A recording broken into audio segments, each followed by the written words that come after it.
let's talk about something huge, but often unseen. This backbone of care in the U.S. Did you know roughly 60 million Americans provide unpaid care for family, for friends dealing with illness? It's an enormous number. Yeah, huge. And nearly half of them are over 50. They're really the foundation, you know. Absolutely, the foundation of our long-term care. But today, we're doing a deep dive into something really specific and uniquely demanding, caring for someone with mental illness. That's right. All caregiving is tough, no question.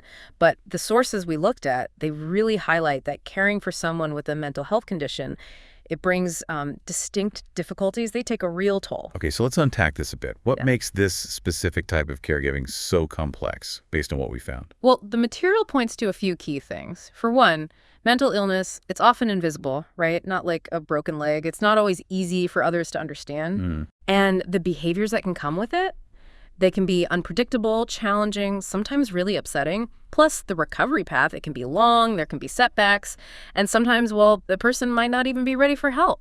And then there's that layer of stigma around mental health that's just pervasive. Absolutely. And that stigma, it doesn't just hit the person with the illness, it really spills over onto the caregiver, leads to shame, isolation, makes it incredibly hard to even talk about it or, ask for support. And you really see the impact of all that in the numbers, don't you? Yeah. The stats on caregiver well-being. You really do. The stress, the fatigue, burnout levels are alarmingly high. One source specifically said caregivers for people with mental illness are 21% more likely to have high emotional stress. Wow, 21% more. Compared to those caring for physical conditions only, that's a stark difference.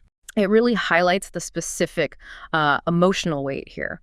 And it feeds into what the Family Caregiver Alliance calls a silent health crisis, caregiver depression. Because of the isolation, the demands, about 20% of family caregivers overall deal with depression.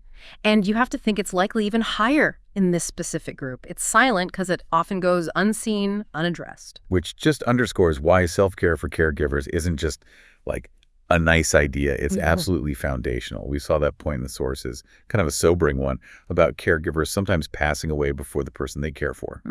It really hammers home that idea, you can't light up another person's world if your bulb is out. It's such a critical truth. If you want to sustain giving care long term, you absolutely have to prioritize your own health, your own well-being. So, okay, given that reality, what practical things do the sources suggest? How can caregivers recharge that bulb, support themselves? Where do they start? The material we reviewed lays out 5 key strategies, and maybe the most fundamental one, where they really urge people to begin, is practicing regular self-care. Okay.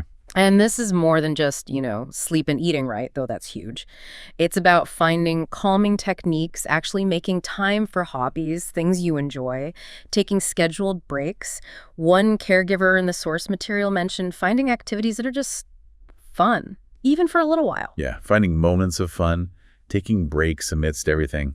That sounds crucial. What's another piece of this puzzle the sources point to? Building support. A really key way is to join a support group. Ah, okay. These groups offer a safe space, right? Confidential. You connect with people who get it, who understand the unique challenges of this kind of caregiving. Plus, you get practical info. The sources suggest looking locally, hospitals, community centers, or through specific groups like DBSA or ADA, and online too, like Mental Health America communities or Facebook groups. So connecting with peers is vital. What about getting actual time away, a real break? That brings us to the third strategy, finding respite care. Basically, short-term relief. Someone else steps in, maybe for a few hours, maybe a few days, giving the main caregiver that essential break. Is that easy to find or afford? Well, cost can be a barrier. The sources acknowledge that.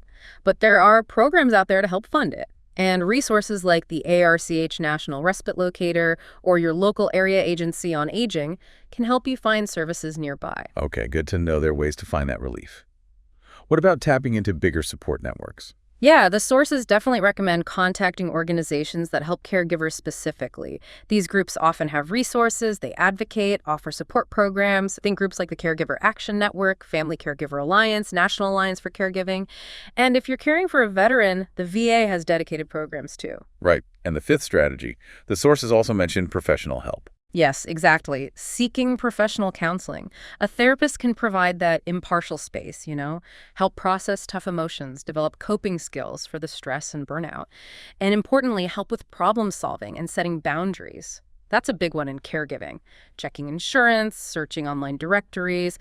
Those are the suggested starting points. So pulling all this together, the real core message from these sources seems to be about needing to tune into your own needs, practicing self-compassion. Exactly. It's not selfish. It's essential for sustainability, for effectiveness. Like the material suggests, you've got to show kindness to yourself to be able to keep showing it to others, especially long term. This deep dive really makes it crystal clear.